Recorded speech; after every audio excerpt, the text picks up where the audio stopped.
Well, good evening, everybody. Ready? I am really happy to see everyone here for our Budget Engagement Forum. This being the 11th time that we have hosted this Budget Engagement Forum, or I should say the 11th year we've hosted the Budget Engagement Forums. We had our first session, a teletown hall with seniors. We're here tonight in Rosedale, and on Saturday morning, yay, Rosedale. And then on Saturday morning, we'll have our last session at the Kennedy Recreation Center. I want to acknowledge my entire team, everybody you see in red shirts. I want to thank Deputy Chief of Staff Steve Walker for pulling us all together. So give your DC government folks a big round of applause because we couldn't do all of the things that we have been successful as a city in doing without dedicated public servants. So I want to thank our team in DC government. They have especially been focused in this January alone. We had 3 national special security events: an inauguration, January 6th, and the state funeral for President Carter, and 2 snowstorms. So they performed really well, and I'm really proud of the work that they've done. We share with you at your seats the facts that I want to make sure you are telling everybody about our city. We are the fastest growing state in the nation. We've been ranked number 1 as a park system for the last 4 years. Our metro system outpaced all transit systems last year in terms of rebound and ridership. Our violent crime is the lowest it's been in 30 years. We balance our budgets. We have a AAA bond rating. We've had 28 clean audits in a row, and the 10th year, in fact, that we've had no material weaknesses identified in our audits. We like that because it means we're doing things the right way. And more than that, we have enough cash on hand to deal with emergencies. Now, the thing about emergencies, you don't always know when they're coming, right? Sometimes they're nature-made, and sometimes they're man-made, and sometimes they're policies made by folks outside of our control that can affect how the city weathers storms. And so that's why it's so important that we are fiscally responsible in how we think about our budgets. And we have to be very focused in recognizing that this season is not like the season of 5 years ago. It's not the season of 10 years ago. But we've been in tough spots with looking at the kind of the forecast of revenue before. And because we know how to manage ourselves, we will manage through this as well. I want to talk to you just about some of the ways that we will prioritize, like we talked about last year in tough budget seasons. I think about what do we need, what types of investments do we need to grow our economy? How do we add more jobs, more people, more visitors, more revenue? That's how you grow the economy. You increase revenue so that you have more revenue to spend on your priorities. As a government, our first priority is to make sure we're providing the core services: picking up the trash, keeping the streets safe, operating clean and safe schools, and making sure we have teachers, making sure we have fire and EMS providers and police officers. How are we protecting the health and safety of our city? When we look at our programs, how are we prioritizing programs that have a track record of success? And how are we shedding ourselves of programs that aren't working? We have to also align our spending with what we have coming in. In some years, we've grown very fast and increased revenues. In other years, that revenue growth has been flatter. And in the years looking ahead, especially now, we have to think about what our revenues will look like. So the thing that you will hear me say frequently is that we are, in terms of our spending, we're focused on catalytic investments. So that means how will we fund projects or initiatives that help us get tax dollars back? And one example of that is the RFK campus. So you've heard me talk about for 10 straight years that we have to get control of RFK, right? We have to get it from the federal government so that we would be in control of our destiny. RFK is 174 acres of opportunity on the banks of the Anacostia River. And so as I've had in discussions with community before, it is in our best interest to get that 174 acres on the tax rolls and producing revenue for the residents of the District of Columbia. And I believe the surest and fastest way to do that is to bring the Washington Commanders home and build a stadium at RFK. Now notice that I said it's 174 acres. The stadium might take 20 to 25 acres. And the balance of the property we will be able to develop for housing, for commercial, for sports and recreation that serves our community, and beautiful park space. And what we would create there are jobs and housing and opportunity for DC residents. So we will be working with the community and working with the members of the council to advance a plan that gets RFK into productive use as soon as possible. So I want to make sure that the whole city can follow us and follow the work that we're doing at our rfk.dc.gov. And so I will hand it over to my budget team in just a second, but I do want to pause and acknowledge our fellow residents who are experiencing a lot of uncertainty right now. I want to acknowledge the hard work that they have done for our nation. Let's give them a big round of applause.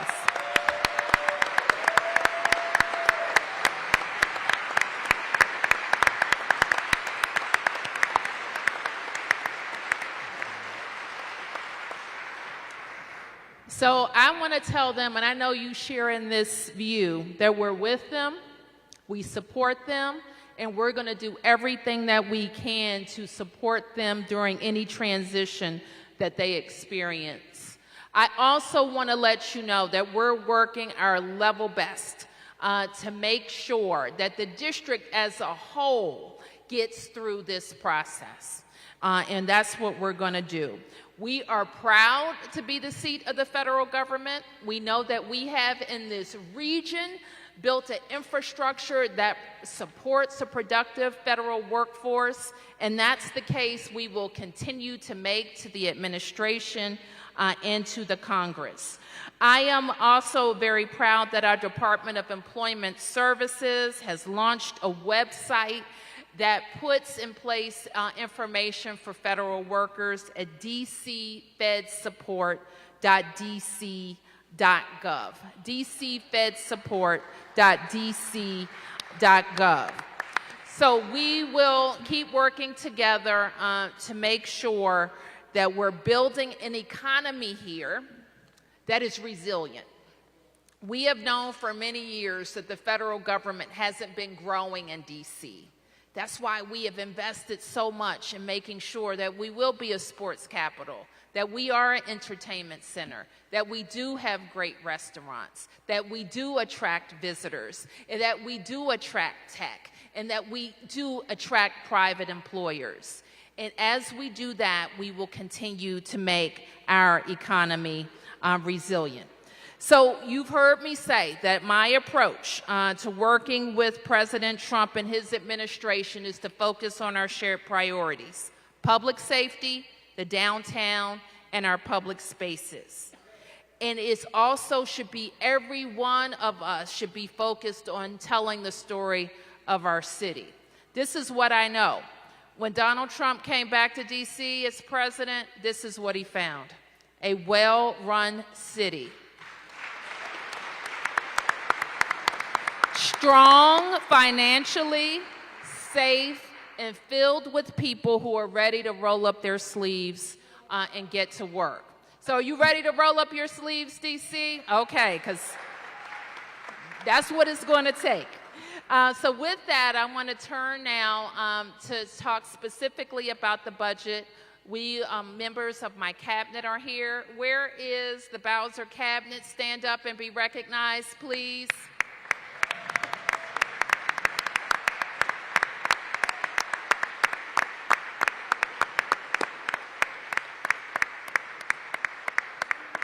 Good. You see Chancellor Farabee. Talk to him about all of your school questions.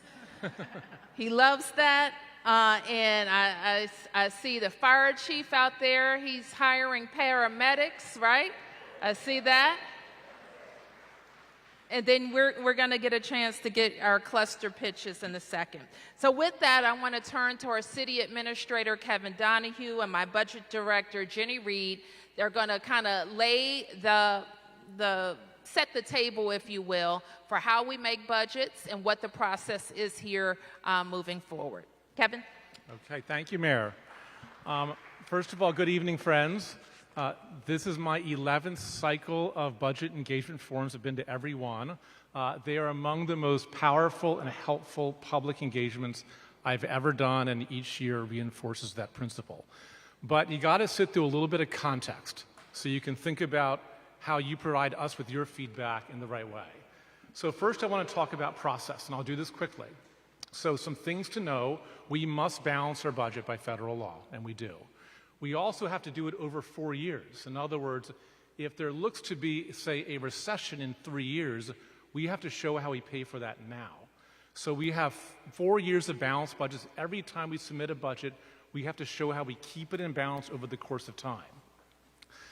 Second, we have to make sure we look at what we call the revenue estimates to know what we balance against. So if you're spending money, you have to see how much money you're bringing in. That happens 4 times a year. Tomorrow will be the final revenue estimate that will be published that we will have to balance our budget against. There's also 2 buckets of money. Most of it is what we call our operating budget, how we do programs. But anytime we build something, a road, a bridge, a building, it actually comes out of a separate pot of money called capital. And the 2 really can't mix. So if we're trying to spend more to build roads, bridges, rec centers, schools, it doesn't actually come from the same bucket of money that we use to fund programs with. So with process, we start in October. The first thing we do is we look at how much does it cost to continue doing what we're doing now next year. Sometimes there's changes to law, there's inflation, there's changes to wages, so we have to factor all that in. And generally, it is always more expensive to do the same thing next year that we do this year. Then we look at what has the mayor laid out as our priorities and goals, and we have to recognize what does it take to factor that in. And that typically creates what we call a budget gap. It's more expensive to carry out the same services next year. There's also things we want to do. We want to invest in growth. We want to really look at our priorities. That also costs more money, and it creates a gap.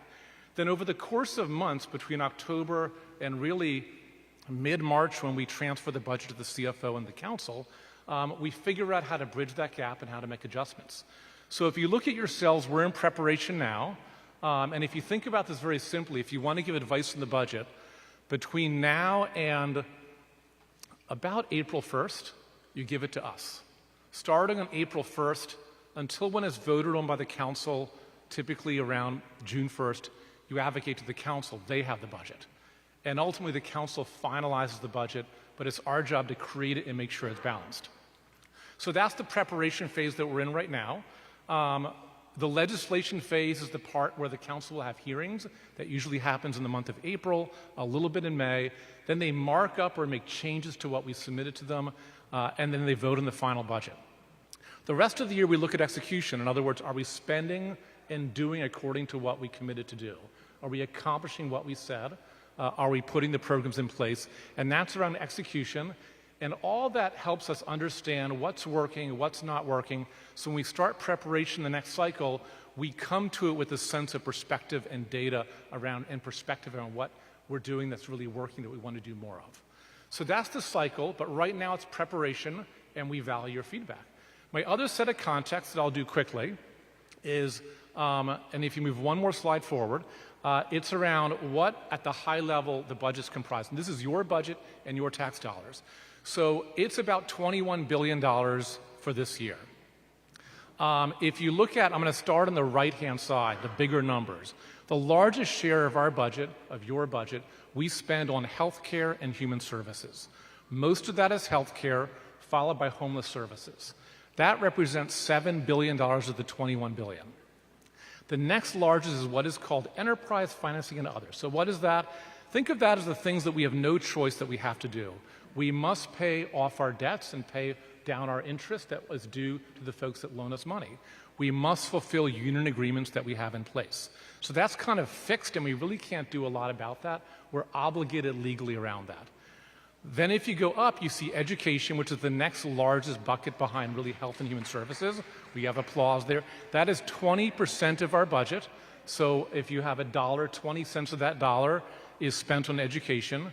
And if you combine all the ones on the right-hand side, so education, healthcare, human services, and the things that we must do by law, it's actually 75% of our budget. Everything else is 25%. Police, fire, transportation, public works, the environment, what you're thinking of, it's 25%. And that is roughly broken into public safety at about 9% of our budget, economic development at about 2.5%, and then public works and government operations, which is almost like everything else, including, remember, things like human resources. We have to hire people. We have to have contracts. That's about $3 billion. So when we have a difficult economic time, this is our starting point that we have to make adjustments off of, because that's what we did last year carrying forward to this year. And that's some of the context about what's in it. The last thing I'll say before turning to Jenny is I've been to every budget forum. If you were to go back to our first one in 2015 and look at how this is different, one is you would notice the part of the budget that's grown is healthcare and human services. It has grown more than any other slice of the pie. So you think of where have we spent new money that we found?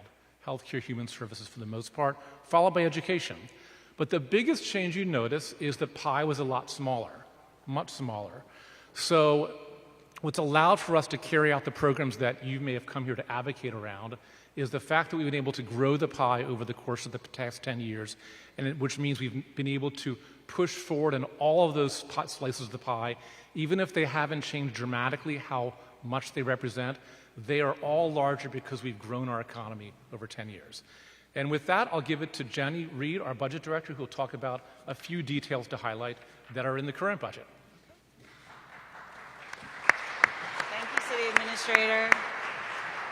And good evening, everyone. My name is Jenny Reed, and I'm the Mayor's Budget Director. This, too, is my 11th Budget Engagement Forum cycle, and so it's always really great to see everyone come out, and it's always really exciting to hear about your priorities for the district. So I'm just going to spend a few minutes talking about some highlights from our budget in the current fiscal year, FY25.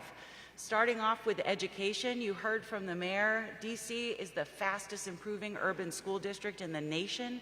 That's thanks to the hard work of our students and our teachers, but also the investments that we've made in the education system, such as $2.8 billion to support our students at the DC public schools and the public charter schools. $17 million to renovate our Advanced Technical Center in Ward 5, and $5 million to expand opportunities for students to reimagine their high school experience and become trained in high-demand, high-paying jobs that they can get as soon as they graduate. $4.8 million for high-impact tutoring helps our students accelerate their learning.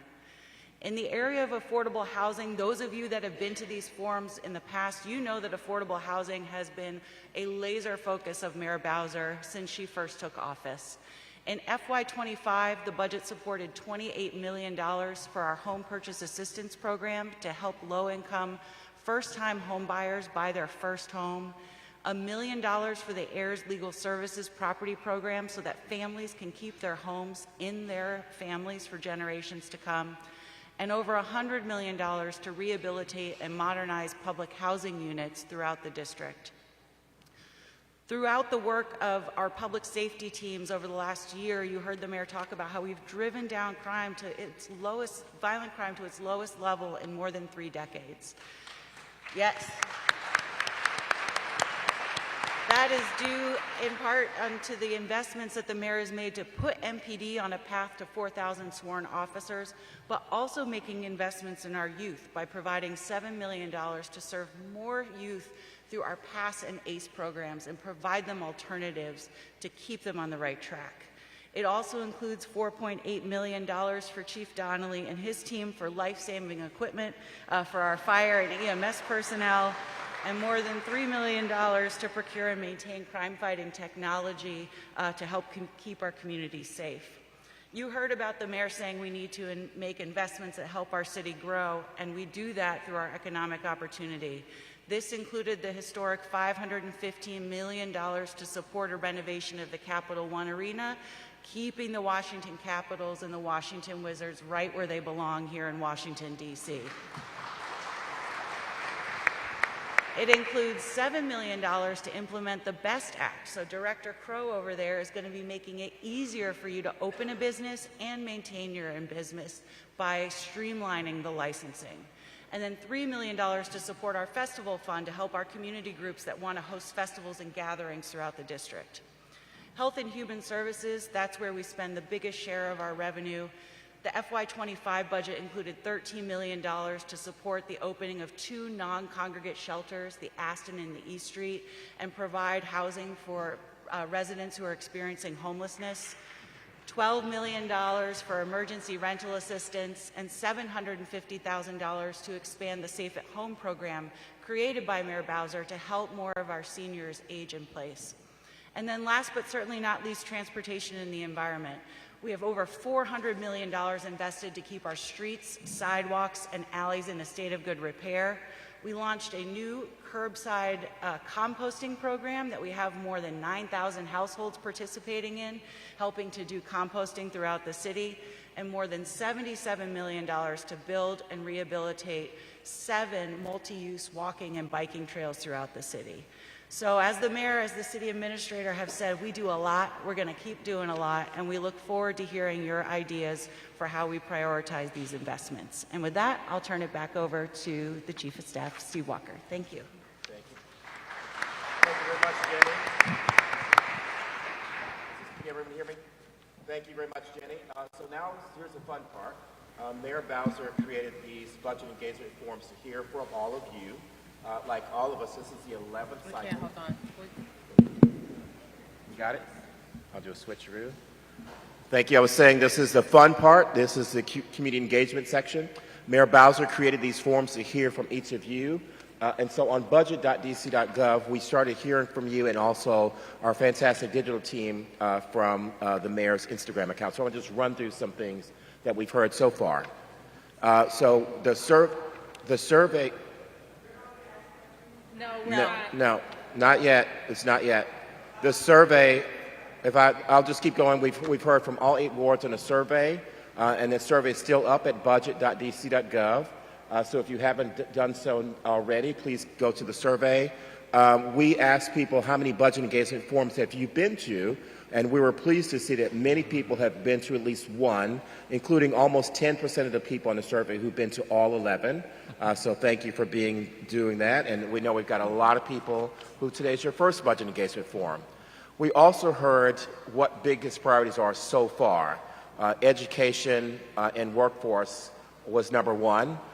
We also heard that if people were forced to make a cut, and we're going to ask you to do that later today, where would you start? And so I'm sorry, Assistant Administrator Rodriguez, but they want to look at government operations, so let's work on your pitch here.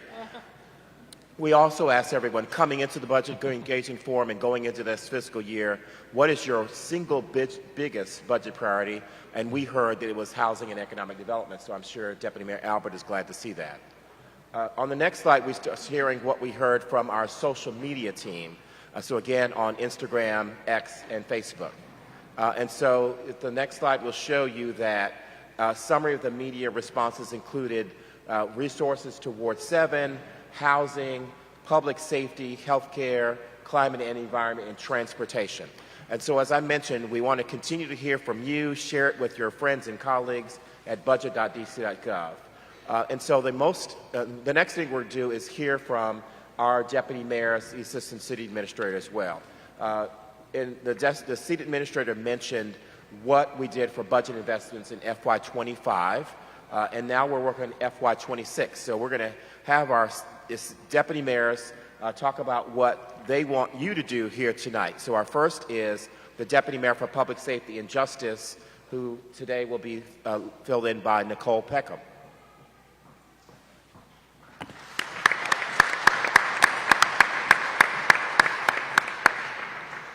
Evening, Mayor, neighbors, and friends. It's so great to see you tonight. I'm Nicole Peckham. I serve as Deputy Mayor Apia's Chief of Staff. She regrets not being able to join you tonight, but I have a great pitch. Most importantly, as the mayor said, public safety is one of our #1 priorities in our community, but we cannot do it alone. So I am going to take like 20 seconds to give you an overview of the Office of the Deputy Mayor for Public Safety and Justice, because we are 10,000 employees strong.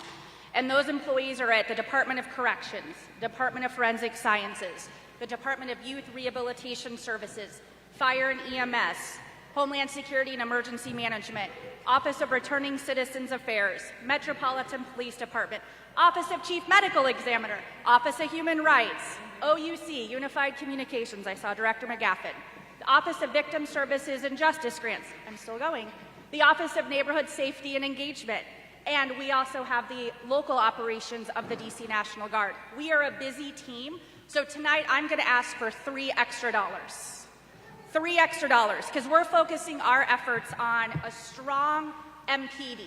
Last year, Mayor Bowser invested about $14 million in opening the real-time crime center at the Metropolitan Police Department. It has been one of our most effective tools last year to drive down crime, the lowest in decades. We want to preserve our investments in prevention. That means making sure that our VI programs, our violence intervention programs, and our pathways programs have the investments they need to serve our community. It also means we expanded our Safe Commercial Corridors grants program. If you're not familiar, we at the Office of Deputy Mayor for Public Safety and Justice are working in fiscal year 25 with 12 organizations, including Marshall Heights Community Development Organization, to ensure that we get cameras out in the community. We have security ambassadors. I think Marshall Heights is doing a mural project. There are a lot of great things happening with the Safe Commercial Corridors grant and the private security camera program. And then most importantly, the $7 million we invested in victim services supports. Another one of our priorities in public safety and justice is making sure that we're supporting rehabilitation and re-entry. So last year we invested $3 million to ensure that we had the right number of secure facility staff. At DYRS, Director Abed is over on my left, he just waved. And then $1.8 million to implement the critical Secure DC changes to pre-trial detention. If you're not familiar with Secure DC, it was the pivotal, critical legislation signed by Mayor Bowser last spring to make sure that we could keep our community safe. And then most importantly, I'm very excited that a couple of weeks ago, we had the opportunity to announce the creation of the paramedic program. Our goal in public safety is to make sure that Washingtonians have opportunities to work in our career paths. You heard the 12 agencies that I mentioned. We have space and jobs for you. So I'm going to ask you today to think about giving us $3 extra because we have a lot to do. We're so proud of our team. We appreciate your support, and I will look forward to seeing at the end of the night if my pitch was successful. Thank you very much, Nicole. You heard Nicole mention several of the directors here, so I know that we've got several. I know that Director Abed is there from the Department of Youth Rehabilitation Services, Chief Donnelly at table number 22, Clint Osborne, the Director of Homeland Security and Emergency Management at table number 17, and Heather McGaffin, the Director of the Unified Communications, is in the room as well. Our next presenter is the Deputy Mayor for Planning and Economic Development, Nina Albert.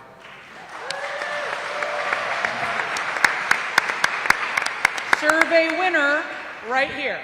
So just keep that in mind. Hi, I'm Nina Albert. I'm the Deputy Mayor for Planning and Economic Development. And in the DEMPED cluster, we have 7 agencies. They are the Office of Planning, the Department of Small and Local Business Development, the Department of Buildings, the Department of Licensing and Consumer Protection, oh Lord, Insurance, Securities, and DISB Banking. Okay, OCTFME, we do cable television, film, media, and entertainment. Bring it on. We got a good group, is all I'm trying to say. I want to talk a little bit about why this year, more than any year, it's incredibly important to invest in economic development.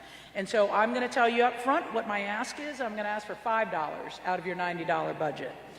And so here's why I want to say, and get your head around, economic development is about making money.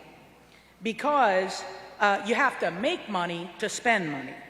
And so my team invests in activities that make the city money. We invest in housing, and what does housing do? It keeps and it attracts residents who pay income tax. That's a good thing for us. We invest in festivals and sports and entertainment to attract visitors who create sales and hotel tax. We invest in attracting and expanding businesses, which creates jobs for our residents, and it generates business taxes. So to keep growing in FY26, we plan 3 pillars: to remain focused on housing. That has been a banner of Mayor Bowser's term.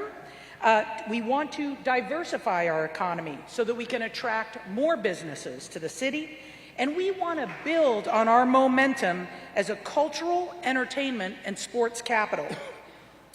So to convince you to invest in economic development in FY26, please see some of our successes from FY25, because we have a proven track record. So, number 1, the district invests more per capita in affordable housing than any other jurisdiction in the nation. Give it up for that. On your screen, you'll see a few examples of last year's budget. We made major investments to produce and preserve affordable housing, rehabilitate and modernize our public housing units, and advance projects under the New Communities Initiative, which is about not only preserving housing, but building more. We need to not only ensure that we're protecting our investments that we've already made, but we want to build more housing in the future, both affordable housing and market rate housing, and that's to grow our population, as I was just talking about. We also see that there's a prime opportunity for more housing downtown, so we can invite new residents without displacing our current residents, because right now downtown doesn't have a lot of housing. And we can achieve a much healthier mix between office and residential. We also invested in downtown, and it was specifically to support the conversion of what is now obsolete and old office buildings into new residential programs. And very importantly, some of the work that we do is around business attraction. So again, bringing new businesses in, investing in retail, restaurants, all of those amenities that make a city a really vibrant and great place to be. And then lastly but not least, we give grants to small businesses. And this is to support our local entrepreneurs here in Washington and make sure that they have a path to growth and self-dependency and reliance. So with that, I just want to ask you to invest wisely and invest $5 in economic development. Thank you very much, Deputy Mayor Albert. As she mentioned, I know we've got some members of the cabinet from the DepEd cluster. Director Tiffany Crow is sitting at table number 18. Director Brian Hanlon is sitting at table number 13. And Commissioner Karima Woods at table 21. And now we're going to hear from Deputy Mayor for Education, Paul Kine. Good evening. I think we can all admit that I am the cluster you've been waiting for. Schools, job training, Parks and Rec, libraries, the University of the District of Columbia. And I have one simple request this evening, and that is very simply to give us the same as what we have this year, $20 of your $90. And why should you do that? Because you know we will spend it well. And you don't have to take my word for that. Just look at the facts. First of all, students across the city are learning more. On the recent Nation's Report Card, Washington, D.C.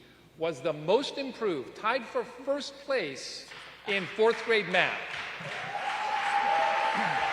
While all over the country, on the same Nation's Report Card, everywhere saw declines, except for Washington, D.C. And did you know that D.C. public schools has effectively achieved recovery from the pandemic? No one else can say that. In addition, our enrollment continues to go up every year. More children are attending school every year as our chronic absenteeism comes down. Our graduation rate has grown 20 percentage points in the last 15 years. And we are keeping our great teachers in our classrooms as teacher retention goes up every year. Again, at DCPS, 94% of our effective and highly effective teachers stay in their schools. 94%. Nowhere else can say that. Now, how do we achieve these amazing results? We achieve them by investing our $20 in what works. Firstly, we have prioritized increasing our teacher salaries. At DCPS, the average teacher salary is $108,000 per year. $108,000. So we can attract and keep our great teachers. We invest in very small things, evidence-based things like our nudge letters to families whose students are struggling with attendance. These letters cost pennies each, and they actually work to improve attendance. We invest in big things that work, like our advanced technical centers that give cybersecurity, health science training to any public school high schooler in the city that wants it at no charge. The Advanced Technical Center has delivered 3,500 college credits to our high school students. 3,500 college credits they didn't have to pay for. Now, this smart spending allows me to make you a promise. Every child, every student in the city will have what it needs, and this is how it plays out. We start with our babies. In early childhood education, we invest $28,000 per year in order to ensure our babies are ready for school. In elementary school, we invest just over $20,000 per child per year. So they get the science of reading and high-quality instructional materials. In middle school, just over $20,000 per year, so they get small learning environments and accelerated math. High school, just over $21,000 per year, preparing students with exciting and relevant programming. Altogether, this means that over our children's young lifetimes, we've invested $400,000 to ensure they are on a path to success. And that does not even include Summer Youth Employment Program, Department of Parks and Rec programming, our fabulous libraries, our incredible out-of-school time activities and after school. It doesn't include our workforce training centers for residents seeking to upskill or reskill, which they need now more than ever. So with all of that, we're nudging up against nearly $500,000 for our children as they grow. So these incredible results we've achieved are not cheap, but they are worth it. Our children are worth it. Our city and its future is worth it. So please, simply give us the same $20 again as we have this year. I promise we will spend it well. Thank you very much, Deputy Mayor Kine. we know he's supported at Table 1 by Chancellor Louis Farabee, at Table 10 by State Labor Secretary, Department of Employment Services Director, Dr. Eunice Morris Hughes, and the Director of the best park system in America, Director Athene Freeman, sitting at table number 3. Our next is Deputy Mayor Wayne Turnage, who in his 1 to 2 minute pitch is going to tell you about DMHHS. Good evening. I am Wayne Turnage, and I serve as the Deputy Mayor for Health and Human Services. As you contemplate how to spend your $90, I want to leave you with 3 points. First, relative to the other broad functional areas of government, the Health and Human Services cluster is by far the largest in the city, accounting for more than 3 of every $10 that the mayor budgeted for public services in fiscal year 24. No other cluster of services comes close. Now, our budget director highlighted 3 recent investments for our cluster in her remarks. And while these are certainly important investments, they offer little insight into the scope, magnitude, and critical nature of the services that we fund in HHS. And we fund these to address the needs of people who live on the economic margins in this great city. I am here to tell you that we do really, really big things. So my second point is to bring just a few of these investments to your attention. Consider the following. In fiscal year 24, we spent $4.6 billion to fund the health care cost of nearly 300,000 district residents. Approximately $1.5 billion of that was allocated by the mayor from the district's local fund. Additionally, we spend over $438 million on housing supports and shelter operations for some DC residents who cannot afford to pay their rent or cannot otherwise find a place to live. More than $250 million of this amount is paid for with local dollars. And finally, we distribute over $93 million to help residents put food on the table and provide cash assistance grants for those whose incomes are below federal poverty. We make these investments because we understand that any city that disregards the health care, housing, and nutritional needs of a significant portion of its residents cannot lay claim to the title of a world-class city. So finally, this brings me to my third point. Even as we speak, the current Congress is considering a potentially punishing set of budget instructions that would strip funding from nutrition and cash assistance program while sharply reducing funding for the district's Medicaid program.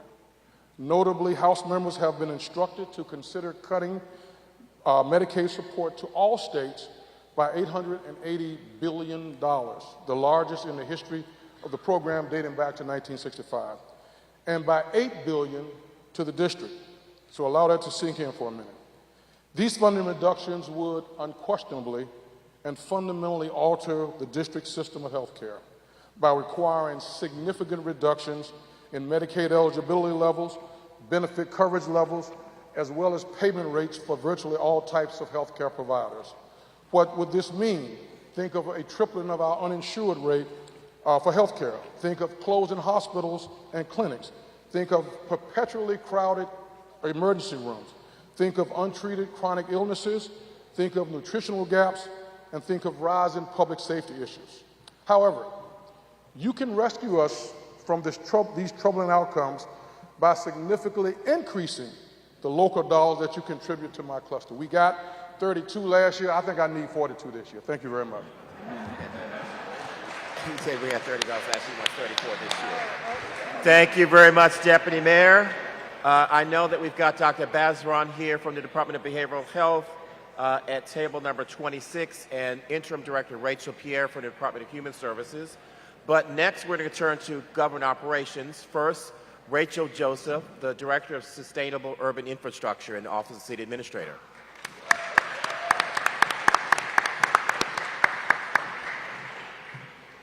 Good evening, everybody. With all due respect to my colleagues, I'm going to keep this very short and very sweet. I'm here to represent a small but mighty cluster of 3 agencies, the Departments of Public Works, Transportation, and Energy and the Environment. These three agencies represent less than 10% of the total budget, but they touch every single one of you in this room. How many of you drove here? How many of you took the bus? How many walked? Capital Bike Share? Yay, Capital Bike Share. In addition to that list of transportation options, we collect your trash. We collect your recycling, your compost. How many of you are participating in the compost program? That's a winner. We also get your leaves and your Christmas trees. We salt and brine the streets and plow the snow to ensure that businesses and schools can remain open. We ensure that the streets and trails on which you and your families drive, bike, and take public transportation are consistently clean, accessible, and safe. And we protect the air we all breathe and the waterways surrounding our city. So today, I'm asking you to give us $2 more to appropriately allocate to these agencies to continue the great work that you all and the nation sees every day. Thank you. Thank you very much, Rachel. I know that our Transportation Director, Sharon Kirschbaum, is sitting at table number 19. Next, we're going to hear from Dr. Chris Rodriguez, the Assistant City Administrator, to continue our government operations discussion.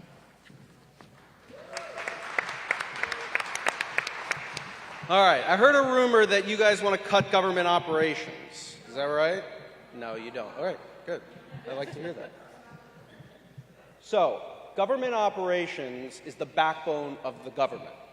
All these other things that we're talking about here, all these fancy statistics and data, they don't happen without people, things, and places.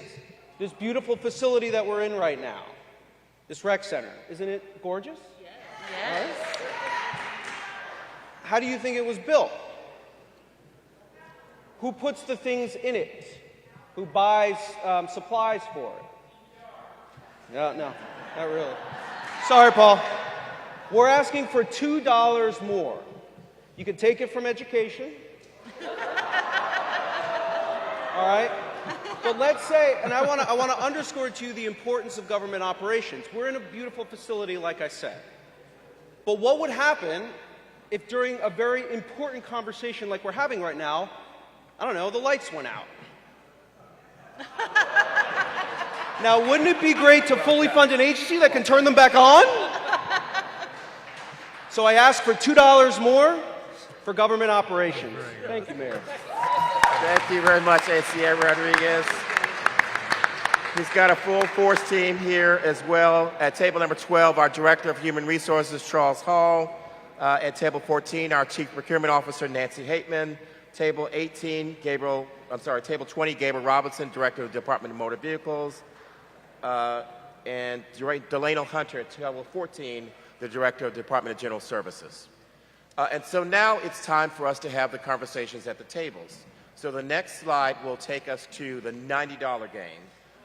Before last year it was a $100 game, but we know we've got a tough budget year again. So we're going to ask you to allocate $90 for each of the government clusters that you have heard from today. So you've already had a conversation with people at your table. You probably already started working on your own worksheet, but do that for the first couple of minutes. Spend some time reaching consensus as a table and pick someone to report, and then we're going to hear some readouts. But let me talk about the $90 game. You've heard pitches from each of the deputy mayors and the assistant city administrator and Rachel Joseph as well. For example, we allocated $9 last year in public safety, and you might want to add or subtract to that. So that is what you will have in the adjustment column. Add that up for your total FY26 budget. It has to equal $90. And also, by the way, there's $23 that you cannot touch. That's why the adjustment is blacked out. You might have a great idea and say, I have a revenue-generating idea, and share that with your table. So we're going to do that for the next 15 minutes. So table captains, we're going to turn it over to you. We're all going to walk around the room and get to hear for some of this great discussions, and then we'll reconvene in about 18 minutes. Thank you, everyone.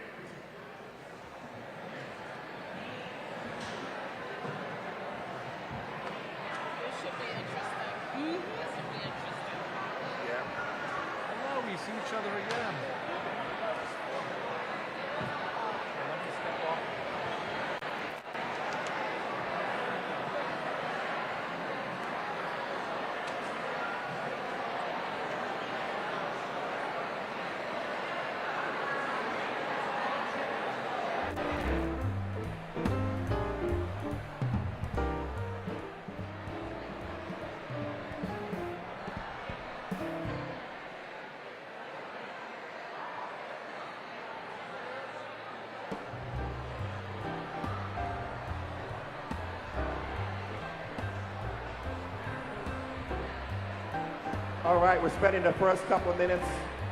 If you haven't done your own $90 game, then let's work as a table for the next few minutes and come to consensus.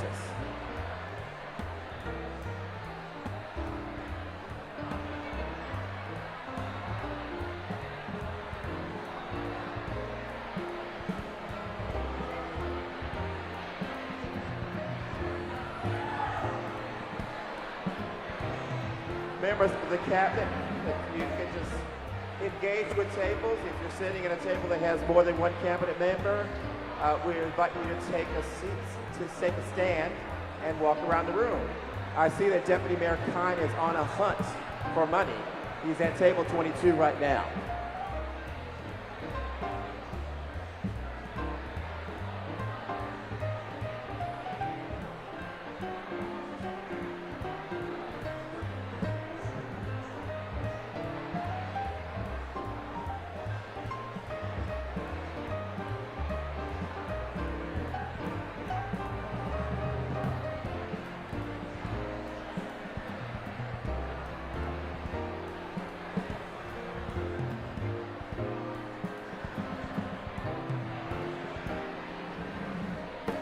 I see tables are working.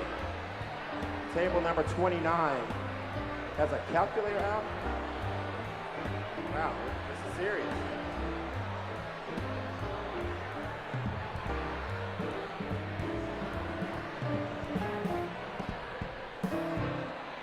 I see another calculator at table 24.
All right, we're about 10 minutes. We're going to reconvene. So let's work on coming to consensus as tables.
All right, we're about 8 minutes, and we're going to reconvene. Director Thenie Freeman is trying to make sure the education cluster continues to get money at Table 2. She's lobbying hard at Table 2.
All right, table captains, as a reminder, make sure you get your summary on your table summary sheets, your big $90 game.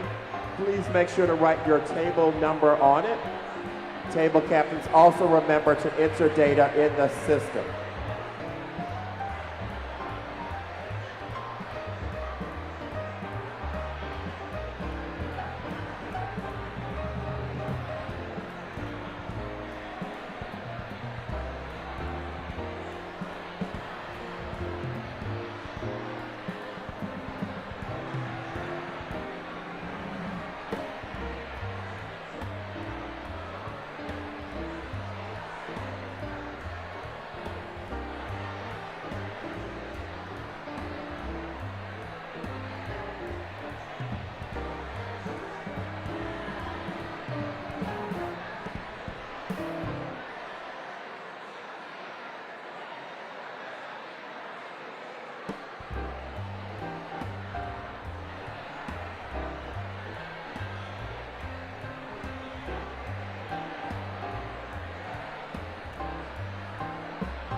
All right, we're having some great conversations. We'll keep it going for another 7 minutes. Please start making sure we're working as a table to get consensus onto your summary sheet.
All right, about 5 more minutes, working as a table. 5 more minutes. I see some great conversations, including here at table 23, and they are working. Oh, wow, they're cutting. Deputy Mayor Turnage, uh-oh. Uh-oh.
Deputy Mayor Paul Kine just said he is winning, and I wonder what the other deputy mayors think about that.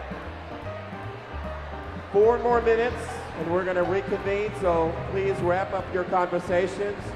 Please make sure you have your summary on the large $90 game. Please make sure your table number is written on it.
All right, continue to wrap up. I see that Rebecca at table 3 is summarizing right now. Let's continue to do that everywhere else. We're going to be reporting out in just a few minutes. So for our report out, we want to hear your table name. We hope you've come up with some great table names. Then we want to hear how you've allocated your $90.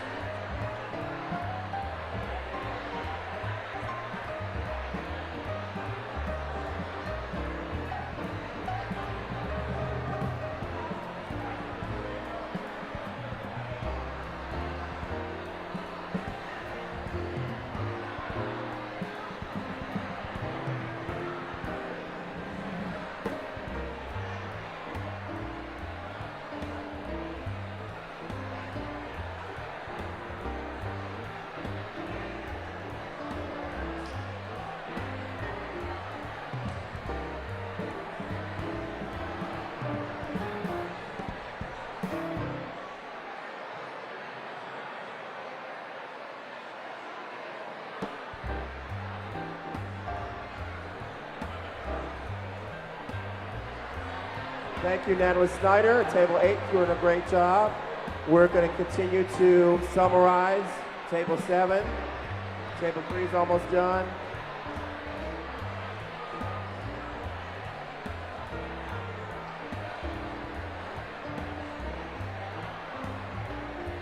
Table 4 is almost there.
All right, we're getting close.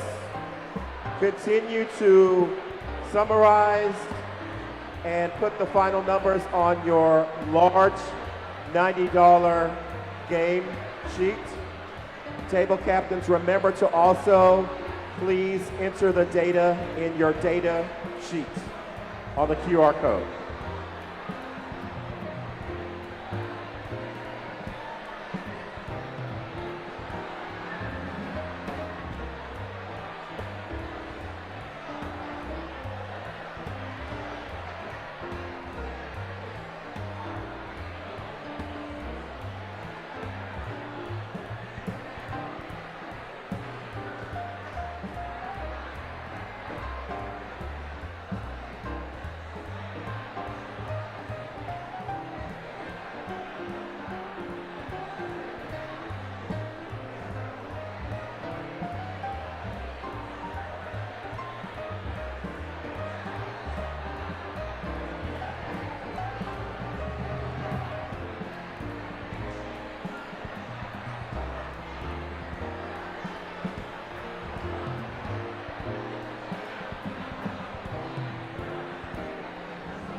All right, we're in the closing couple of moments.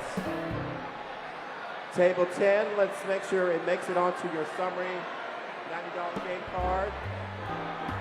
Table 22, let's make sure it makes it to your summary card, please.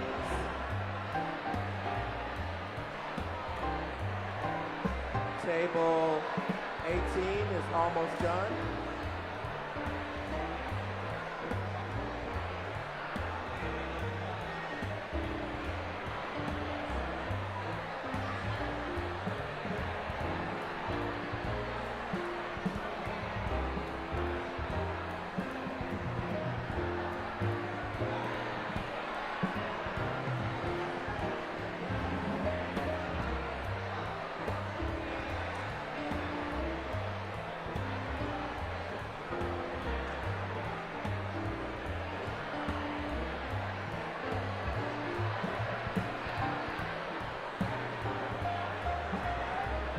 All right, we're closing in.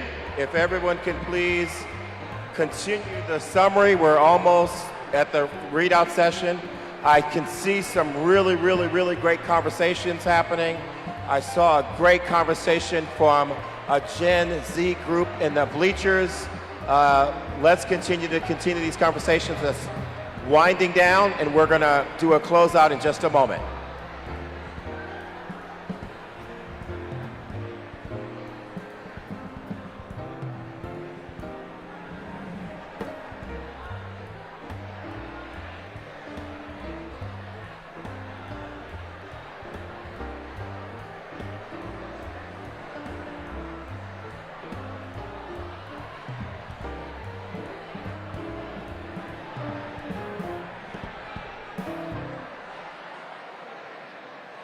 All right, 2-minute warning. Table captains, please make sure you're summarized. We want to hear your group name. We want to make sure we hear your readout from your $90 game. 90-second warning. Ready? All right, if you can hear my voice, clap once. If you can hear my voice, clap twice. If you can hear my voice, clap 3 times. All right. Thank you very much for this robust discussions that we've been having. It is now time to hear from you.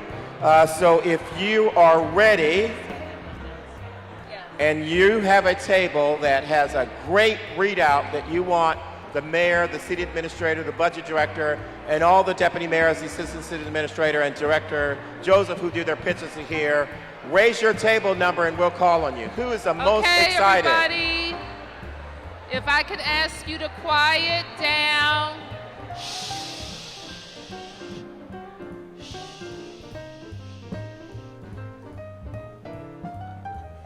Table number 8, what's your readout?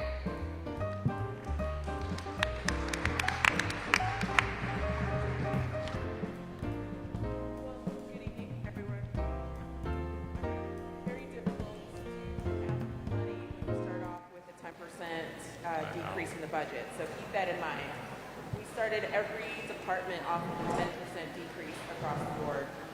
And some of you will be able to see it. Okay.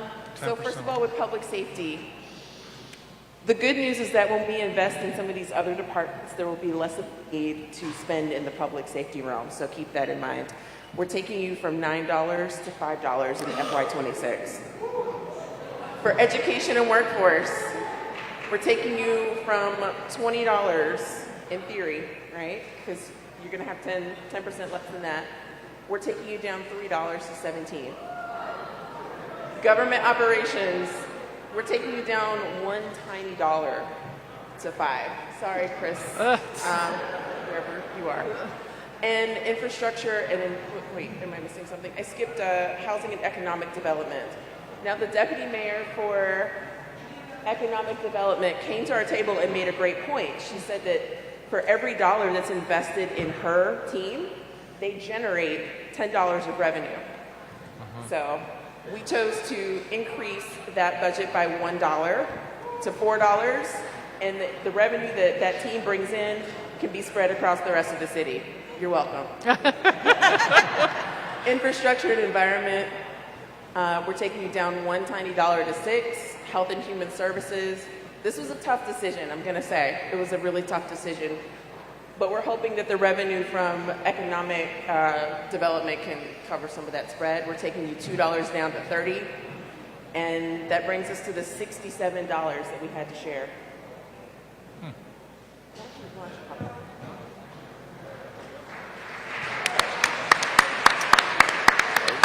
That was, oh, go ahead. Yeah, we just wanted to share a couple of revenue-raising ideas that we had as well. Coming around our table, we had talked about, corporate taxes being a great way to raise revenue. I know it's a complicated situation being in a municipal region that has competitors like Maryland and Virginia that can offer competitive rates to different businesses. But we have the advantage being the center of commerce, being the center of business, being such an important hub for all of that. So taking advantage of the real estate that big corporations take in DC to have proximity to the capital, the federal government, very important right now as they try and claw their way into influence. The graduated income tax, being able to tax wealthier residents of the districts that can manage it versus many who are going to be struggling a lot more in the next couple of years. And considering even, sorry, this is a out there one, congestion pricing, as there are a bunch of federal workers coming back to work in the center of the city, going to be driving plenty. We need to fund transit that is very great for that entire system. So, Mayor, I implore you to focus on ways in which we can mitigate the traffic that's going to be coming down around the Beltway, while also making sure our transit system stays some of the best in the world. Thank you. All right, thank you. All right, 26.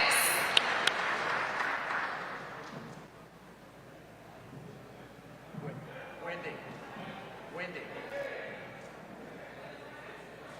26.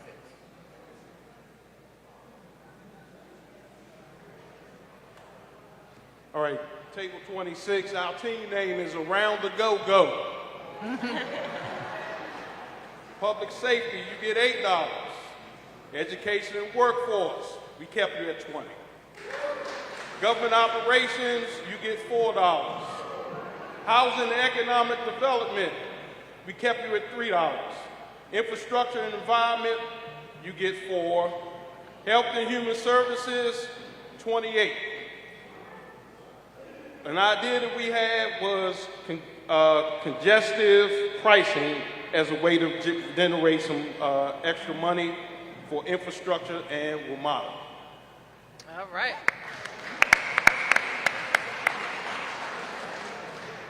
All right, who else? Who's excited to share? Looks like 21.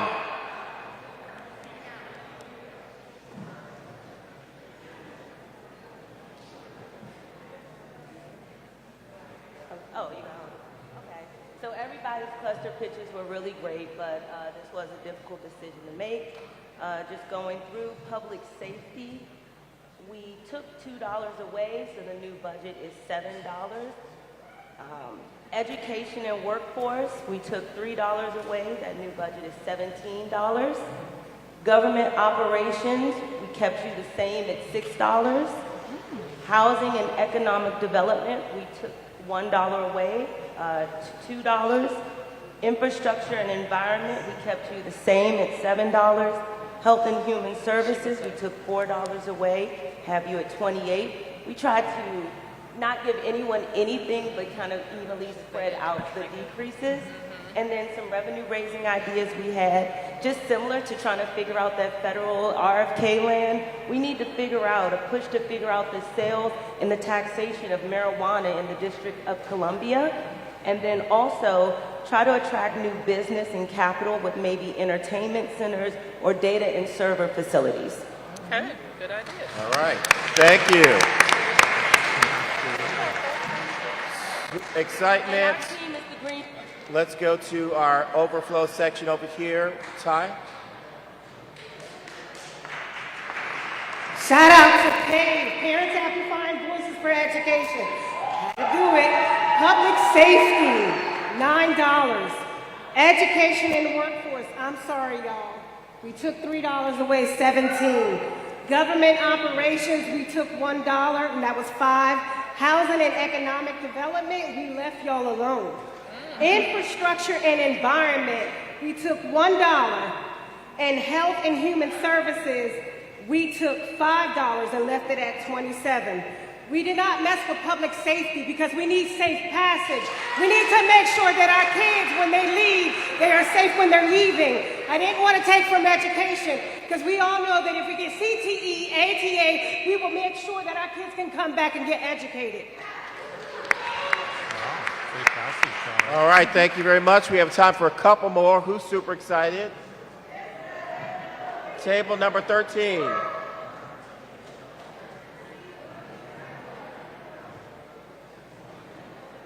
Hi, good evening. We're table 13, the budget builders. For public safety, we took away $2, leaving them at 7. Education and workforce, we left at 20. Government operations, we took away 2, leaving it at 4. Housing and economic development, we left at 3. Infrastructure and environment, we took away $1. No, we took away $4, so we left it at 3. Health and human services, we took away $2. So we left it, that's at 30. Debt and services, 23. And revenue raising ideas, increased collections of traffic fines from other jurisdictions. And week-long go-go festivals. All right, thank you. Time for a couple more. Let's see who's ready to give the reports. Let's hear it.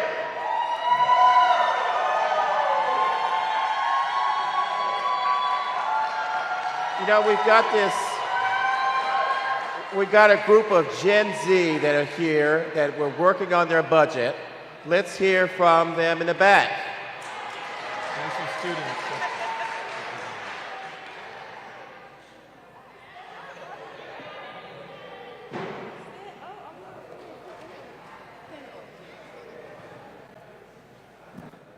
This is a group of kids who did this one.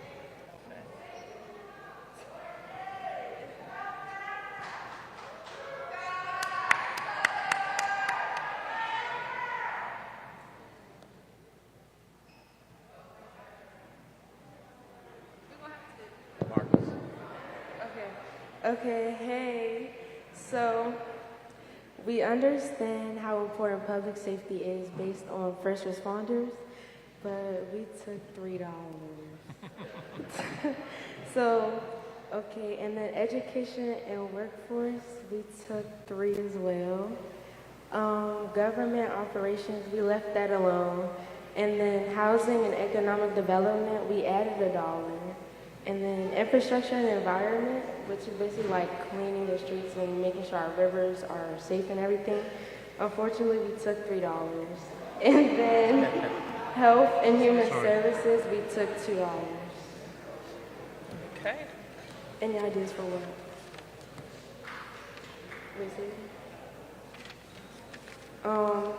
Basically, to grow, I would say like something my mom always told me was a wants and need list. So prioritize more for what we need more Amen. than what we want. Amen. All right. Thank you. Thank you. All right. Last one. Last one. Let's see. Last one. Last one.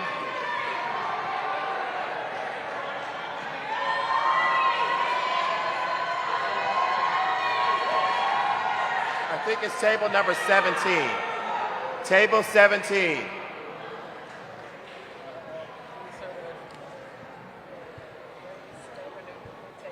Hello. So I'll begin with the revenue raising ideas that we had because we increased our budget by 10.